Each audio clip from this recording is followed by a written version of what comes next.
তারপরে আল্লাহ রাব্বুল আলামিন বলছেন, যারা অহংকার করে দান করে, যারা অহংকার করে অর্থ সম্পদ ব্যয় করে, তাদের অবস্থা হচ্ছে ওই ব্যক্তির মতো। আমি আয়াতের ভাবার্থ বলছি।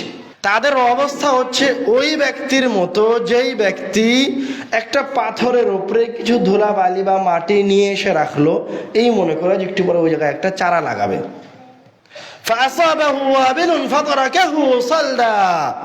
ওটা রাখলো যে একটা চারা লাগাবে, কিন্তু এমন বৃষ্টি আসলো যে ওই ধুলা মাটিকে একেবারে পরিষ্কার করে সাফ করে ওই পাথরকে ঝকঝকে করে দিল।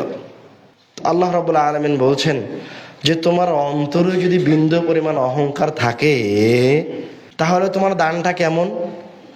ওই ব্যক্তির মতো যেই ব্যক্তি ওই পাথরের উপরে কি নিয়ে এসে জমা করেছে, ধুলাবালি নিয়ে এসে জমা করেছে, তারপর বৃষ্টি এসে ধুয়ে পরিষ্কার করে দিয়েছে, যেন কিছুই করেনি, সব কর্ম বৃথা চলে গেছে।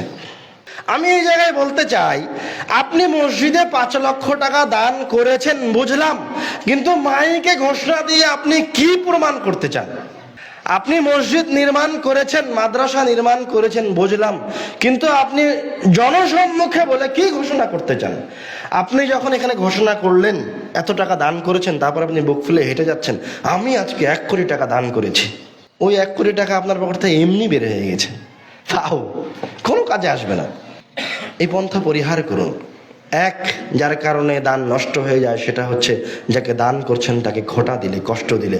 2, যেই কারণে দান নষ্ট হয়ে যায়, সেটা হচ্ছে অন্তরে যদি বিন্দু পরিমাণ অহংকার আসে।